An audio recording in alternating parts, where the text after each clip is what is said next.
Hello friends, good morning. কেমন আছো তোমরা সবাই? আশা করি খুব ভালো আছো, আর আমিও ভালো আছি। তবে এই সময়টা অনেকটাই সাবধানে থাকতে হয়। ঠান্ডা গরম ঠান্ডা গরম, মানে বলতে গেলে ভোরের দিকে অনেকটাই ঠান্ডা লাগে, আর রাত্রিবেলাও ঠান্ডা লাগে। আবার দিনের বেলায় যখন রোদটা ওঠে তখন আবার একটু গরমও লাগে। এই ওয়েদার চেঞ্জে না আবার অনেকের ঘরে শরীর খারাপ করে, সর্দি কাশি, বিশেষ করে বাচ্চার বয়স্কদের কিছু হলেই তখন টেনশনটা বেশি হয়। তবে শুধু বাচ্চা বয়স্ক বলে না, সবারই এটা হতে পারে, তোটা সাবধানে থাকা যায় আর কি। আজকে হচ্ছে সোমবার, আমি সকালবেলা উঠেই ভাত বসিয়ে দিয়েছি, এদিকে চাটা করে ছেঁকে নিলাম, মুসুর ডালও ভিজিয়ে দিয়েছি। মুসুর ডালটা আজকে টমেটো দিয়েই করলাম, আর আলু পেঁপে সেদ্ধ করে নিয়েছি একদম ডালের সঙ্গে, ওটা মেখে নেব। আর দেখো ডিম সেদ্ধ করেছি, আর এখানে সোনুর কেক আর ফল দিয়ে দিলাম একটু কেটে। আর এখানে দেখো কি রান্না করা রয়েছে। এখানে রয়েছে ফুলকপির রোস্ট, রাত্রিবেলা করেছিলাম, সোনুর জন্য একটু রেখে দিয়েছিলাম। আর কালকে করেছিলাম বোয়াল মাছ। বোয়াল মাছটা কালকে তো খাওয়া হয়েছেই, আর 3 পিসের মতন ছিল, ওটাই গরম করে নেব। আর সোনুর শান যেহেতু খাবে না, ওদের জন্য ডিম সেদ্ধটা করলাম। সোনুর লাঞ্চ বক্সটা গুছিয়ে দিয়েছি, হঠাৎ করে আমার মা ফোন করেছে। আমি ভাবলাম এত সকালবেলা ফোন করলো মা, তা ফোন করাতে মা বলছে আজকে আমি রাম ঠাকুর আশ্রমে যাব, তুই কি যাবি? বোনও যাবে। আমি বললাম আমার তো রান্নাবান্না হয়ে গেছে, ঘরের কাজকর্ম সেরে পুজোটা দিয়ে তাহলে যাওয়া যেতেই পারে। ভাবলাম তাড়াতাড়ি করে ঘরের কাজটা করে নিই। ঘর ঝাড় দিচ্ছি, এই সময় দেখলাম একজন এসছে রাস পূর্ণিমার জন্য চাঁদা তুলতে। আমি আমার সামর্থ্য মতন দিয়ে আমি একেবারে ঘরটা ঝাড় দিয়ে নিয়ে আমি স্নান করে চলে এসেছি, ডেলির কটা জামা কাপড় ধুয়ে নিয়ে। এদিকে শানকেও ডাক দিলাম, বললাম তুই কি যাবি আশ্রমে? আমি যাচ্ছি। বলে হ্যাঁ আমিও যাব তাহলে। তা আমি বললাম তুই তাহলে স্নান করে রেডি হয়ে যা। দেখো ফ্রেন্ডস, 9:30 বাজে, আমি কিন্তু স্নান করে চলে এসেছি। এবার যাবো পুজো করতে। তার আগেই আমি ঠাকুরের বাসন টাসন ধুয়ে গেছি, আর অল্প কটা জামা কাপড় কেচেছি। আজকে বেশি ধুই টুই নিই, মানে এমনি হাতে কেচে দিয়েছি। আজকে আর মেশিন চালাবো না, ওয়াশিং মেশিন। তো এখন যাই, পুজোটা করে নিয়ে বেরোতে হবে। পুজো করা হয়ে গেছে। এবার হাজব্যান্ড শাশুড়িমা দোকানে যাবে, খেতে দেবো। আমি আর শান যাচ্ছি, বেরিয়ে গেছি। হাজব্যান্ড শাশুড়িমা চলে গেল, আর আমরাও বেরোচ্ছি, মানে হেঁটে হেঁটে যাচ্ছি আর কি। গাড়িতে উঠবো, তাও এখন 11:15 বাজে। তো আশ্রমে এসে দেখি মারা তো আগেই চলে এসছে, ভোগের কুপন কেটে নিয়েছে বাবা। আর মা পুজো দিয়ে দিয়েছে, কিন্তু মেন মন্দিরের দরজা বন্ধ করে দিয়েছে, বাইরে কীর্তন হচ্ছে, আর বোনরাও চলে এসছে। আসলে আজকে হচ্ছে আমার দিদিমার মৃত্যুবার্ষিকীর দিন। মা বাবারই আসার কথা ছিল, কিন্তু এক এক সময় এমন হয়ে যায় না, সবকিছু কিরকম একঘেয়ে লাগে, মাথায় নানান রকম টেনশনে মন খারাপ হয়ে থাকে, সেটা মুখে বলে না মানে বোঝানো সম্ভব নয় কাউকে। তাই বোনও বলছিল একটু আশ্রমে আসবে, আর আমারও একটু ইচ্ছা ছিল মন্দিরে বা আশ্রমে একটু ঘুরে আসি, তাহলে মনটা হয়তো একটু শান্ত হবে। যেই কথা সেই কাজ। মা যেই জিজ্ঞেস করেছে যাবি কিনা, আমি একবারে হ্যাঁ করে দিয়েছি। জীবনে চিন্তা ভাবনা সমস্যা তো থাকবেই, তার মধ্যে থেকেও একটু যদি হাসি খুশি একটু মনটাকে ভালো করতে পারি, আশ্রমে গিয়ে কীর্তন শুনে সবার সঙ্গে কথা বলে একটু মনটা যদি হালকা হয়, তাহলে ক্ষতি কি? দেখো জীবনে তো সমস্যা আসবেই, কিন্তু সেটা নিয়ে যদি মন খারাপ করে আমি ঘরে বসে থাকি, তার কি সমাধান কিছু হবে? যাই হোক, মেন মন্দির খোলার পরে আমরা ঠাকুর দর্শন করে আশীর্বাদী ফুল নিয়ে শান্তির জল নিয়ে তারপরে ভোগের এখানে চলে আসলাম। এইখানে তো কুপন কাটা হয়েছে, তো লাইন দিয়ে আমরা ঢুকে গেলাম। এখন আমরা ভোগ প্রসাদ নেব। তো একে একে সবাই ঢুকে যাচ্ছে, আমরাও গিয়ে বসে পড়লাম। কিন্তু একটাই সমস্যা মিঠিকে নিয়ে, মিঠি তো এক জায়গায় বসার নয়, তো ওকে নিয়ে কোনো রকমে বসেছে। তো মন্দিরে যখন কীর্তন হচ্ছিল, যিনি গান করছিলেন তিনি আমার মায়ের সঙ্গে কথা বলছিলেন। মা তো প্রায়ই যায়, মানে যেতে যেতে একটা চেনাশোনা হয়ে গেছে। তো জিজ্ঞেস করছিল আপনার ছেলে মেয়ে, তো মাও বলছিল এটা আমার বড় মেয়ে, এটা আমার ছোট মেয়ে। তা ওনাকে আবার বললো যে এটা আমার বড় মেয়ের ছেলে, এটা আমার ছোট মেয়ের মেয়ে। আমার বড় নাতি চাকরি করে, আমার ছেলে বাইরে থাকে, দিল্লিতে থাকে, সে এখন রিসার্চ করছে। মানে যেতে যেতে মানুষের সঙ্গে একটা আলাপচরিতাও হয়ে যায়, ভালো সম্পর্ক তৈরি হয়ে যায়।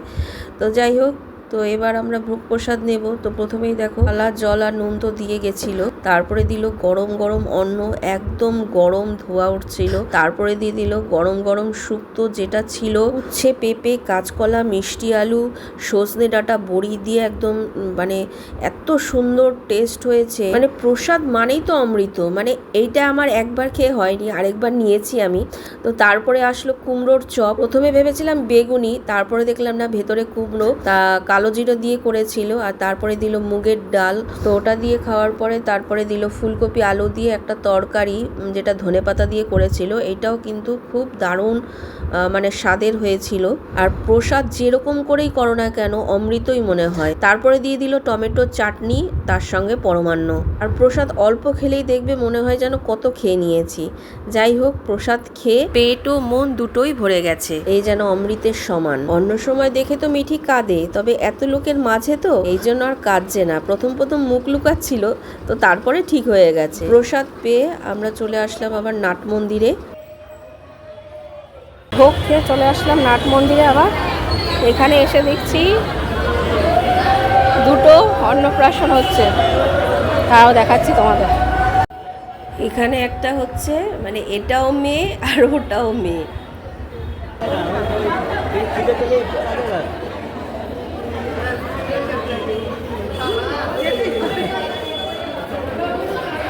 আর এখানে একটা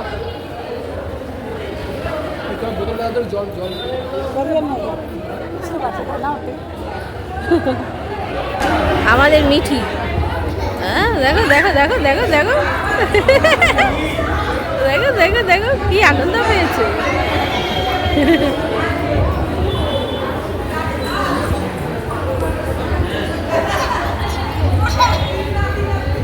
ভাই তো দূরে রয়েছে, ওর মনটা খারাপ লাগছে। তো আমাদের বলছে তোরা গেছিস সবাই মিলে একটা ফটো তুলে পাঠা। তো আমরা আবার কিছু ফটো তুললাম, তুলে তারপরে ওকে পাঠালাম। বলে কোথায়, এখন তো মিঠি কাঁদছে না, ওর বেশি ঢং। মা বাবার আশ্রমে এসে বোনের বাড়িতে যাওয়ার কথা ছিল, কিন্তু বোনের হাজবেন্ড দুজনেই যখন এসছে, তা বললো তাহলে আর যাব না, তোরা যখন এসছিস। ওদের বলেছিল ও বাড়িতে যেতে, তা ওরা বললো না আমরা আর এখন যাব না, পরে যাব। আর শানকেও বলেছিল যাওয়ার জন্য, কিন্তু শানের যেহেতু পরের দিন পরীক্ষা, ওই জন্য ও আর যাবে না। বললো না আমি আর যাবো না দিদুন, আমি পরে এক সময় যাব। আর আমাদের মিঠির অবস্থা দেখো।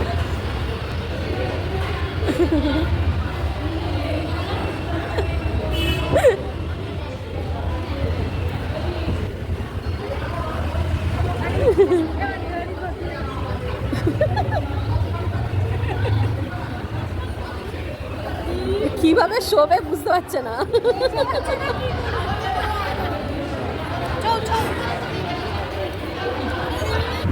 দেখো ফ্রেন্ডস, বাড়িতে চলে এসেছি, 2:15 বাজে এখন। এসে হাত মুখটা ধুয়ে নিলাম। মা বাবা চলে গেল ওদিকে, আর বোনও চলে গেল। বোনের হাজবেন্ড রেখে নিয়ে চলে গেল ওরা ওদের বাড়ি। সবাই যে যার বাড়ি চলে আসলাম প্রসাদটা পেয়ে। সকালবেলা যে মানে মা ফোন করেছে, তখন বাজে 8:30। তো আমি তখন রান্না করছি, সোনু অফিসে যাবে বলে। 8:30 আগেই করেছে, তখন 8টা বাজে হয়তো। হঠাৎ করে বলেছে, তো আমার তো এদিকে ভাত টাত হয়ে গেছে। তো এখন এসে ভাত ডাল তরকারি যা যা ছিল সব আমি ফ্রিজে ঢুকিয়ে দিয়েছি। প্রসাদ তো আমরা ওখানেই খেয়ে এসেছি। আজকে হচ্ছে আমার দিদিমার মৃত্যুবার্ষিকী, ওই জন্য মা প্রত্যেকবারই যায়, আশ্রমে যায়। তো মা বাবা ভেবেছিল যে আশ্রম হয়ে প্রসাদ পেয়ে তারপরে বোনের বাড়িতে যাবে। তা বোনকে ফোন করায় বোন বলল যে, বোনকে প্রথমে বলেনি যে ওর বাড়িতে যাবে। তা বোন বলল যে আশ্রমে অনেকদিন যাই না, যেতে ইচ্ছে করছে। তা মা বললো আমি তো কালকেই যাব, তাহলে তোরা কি আসবি? তা বললো ঠিক আছে, কালকে আমরা যাব। এবার আমাকে ওই জন্য ফোন করে বললো তাহলে তোরা যেতে পারবি? তা আমি বললাম আমাদের তো ওরা সবাই দোকানে যাবে, আর সোনু অফিস যাবে, তারপরে আমি দেখছি। মানে এদিকে রান্নাটাও হয়ে গেছিলো, তাড়াতাড়ি করে ঘরে কাজটা করে পুজো টুজো দিয়ে তারপরে বেরোলাম। তাও 5 মিনিট আগে গেলে মন্দির বন্ধ হয়ে গেছে, মানে মেন মন্দির যে 11:30টায় গিয়ে পৌঁছেছি। 5 মিনিট আগেই বন্ধ হয়েছে। যাই হোক, পুজো হওয়ার পরে মানে কীর্তন হওয়ার পরে তারপরে দর্শন করেছি। ঠাকুর দর্শন করে প্রসাদী ফুল নিয়ে, শান্তির জল নিয়ে, তারপরে ভোগ প্রসাদ খেয়ে তারপরে একটুখানি নাট মন্দিরে বসলাম। বসে আজকে আবার দেখলাম দুটো অন্নপ্রাশন হচ্ছে। আর মিঠির কথা ভাবছি যে মিঠিরও তো এইখানেই অন্নপ্রাশন হয়েছিল। হ্যাঁ, মানে তোর যখন 5 মাস 6 মাস বয়স ছিল, তখন ওরও তো অন্নপ্রাশন ওইখানেই হয়েছে। তো সেটাই ভাবছি যে মিঠিরও মানে কতটুকু ছিল আর এখন কতটা বড় হয়ে গেছে। আর ও তো গিয়ে মানে কি করবে দিশা পাচ্ছে না, একবার শুচ্ছে একবার গড়াগড়ি করছে, ওইখানে যত বাচ্চা আছে তাদের সঙ্গে খেলছে, ওকে ধরে রাখা যাচ্ছে না, এত আনন্দ। যাই হোক ওরা চলে গেল ক্যাব বুক করে, আর আমরাও চলে আসলাম অটোয় এসে এই খাবারগুলো ঢুকিয়ে দিলাম। হ্যাঁ, একটু বিশ্রাম করি, তারপরে আবার সবজিটা বার করেছি, সবজি করতে বসবো। এই সোনু নিয়ে এসছে ফুচকা, একটু বলে দিয়েছিলাম, ও নিয়ে এসছে। এখানে তো ভেন্ডি ভাজা হচ্ছে, আর এখানে একটু গরম জল করে এই ভাতটাকে গরম করব, কারণ অনেকটা ভাত রয়েছে, এই ভাতটা 3-4 জনের মোটামুটি হয়ে যাবে। আর প্রসাদটা বার করেছি, ফ্রিজে ঢুকিয়ে দিয়েছিলাম, এই আশ্রমে গেছিলাম তো, এই সন্দেশ প্রসাদ, আর এখানে হচ্ছে অন্নপ্রসাদ সোনুর জন্য নিয়ে এসেছি। আর সোনু খাবে, তারপরে ভাত টাত খাবে। আর আমার হাজব্যান্ড শাশুড়ি মাও রাত্রিবেলা একটু প্রসাদ নেবে, একটু একটু করে ওদের 3 জনের জন্য রেখে দেবো।